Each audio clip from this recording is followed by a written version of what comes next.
Oke, assalamualaikum warahmatullahi wabarakatuh. Perkenalkan, nama saya Fauzia Rija Sagaf dengan NIM 2020552022100. Di sini saya akan menjelaskan tugas saya, yaitu soalnya jelaskan perbedaan kelima kelas interval pada sistem klasifikasi. Sistem klasifikasi makhluk hidup, definisi dan contoh. Apa itu klasifikasi makhluk hidup? Klasifikasi makhluk hidup juga dikenal dengan istilah taksonomi, seperti yang dilansir dari BPC.com. Sistem klasifikasi yang digunakan saat merupakan sistem yang dikembang oleh Charles Liners. Yang pertama itu ya domain. Domain adalah tingkat teratas dalam sistem klasifikasi makhluk hidup. Dalam sebuah domain terdapat jumlah makhluk hidup yang paling banyak karena takson ini memang berada di tingkat paling atas sehingga klasifikasinya juga paling luas. Pada tingkat domain, perbedaan pada makhluk hidup dilakukan berdasarkan jenis selnya saja, yaitu bakteri, archaea, dan eukarya. Yang kedua itu ya kingdom. Kingdom adalah tingkat yang merupakan pecah dari domain dan terdiri atas 5 klasifikasi. Yang ketiga itu phylum dalam kurung hewan atau division dalam kurung tanaman. Phylum adalah tingkat klasifikasi makhluk hidup setelah kingdom untuk hewan, sedangkan untuk tanaman adalah vision. Dalam taksion ini pengklasifikasian digunakan berdasarkan ciri-ciri umum yang sama. 4. Ordo.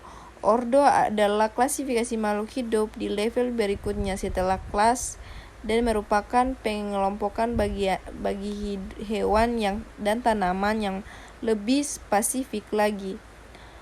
Beberapa contoh ordo adalah karnivora, primata, tanaman berbunga dalam kurung fagale, dan hewan pengerat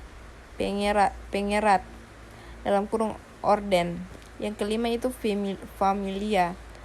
Takson familia atau family ini bisa diibaratkan seperti pengelompokan kamu dan orang-orang yang kamu sebut sebagai keluarga. Artinya kamu dan saudara-saudaramu boleh jadi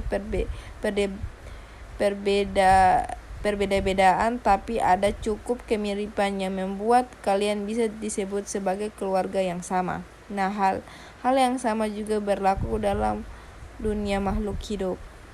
Yang keenam yaitu genus. Genus adalah bagian pertama dari nama ilmiah makhluk hidup yang menggunakan tata nama ganda seperti yang sudah dijelaskan di atas. Sebagai contoh, dalam nama ilmiah singa atau panther lion, dan nama ilmiah harimau adalah panther tigris. Dengan begitu panther adalah genusnya. Yang ketujuh adalah spesies. Sedangkan spesies adalah tingkat terakhir dan paling spesifik dalam sistem klasifikasi makhluk hidup. Kamu bisa bayangkan bahwa makhluk hidup dengan spesies yang sama adalah sekelompok makhluk hidup yang sama dan paling pas untuk berkembang biak dan menghasilkan keturunan yang sehat. Itu saya yang bisa saya jelaskan. Terima kasih. Wassalamualaikum warahmatullahi wabarakatuh.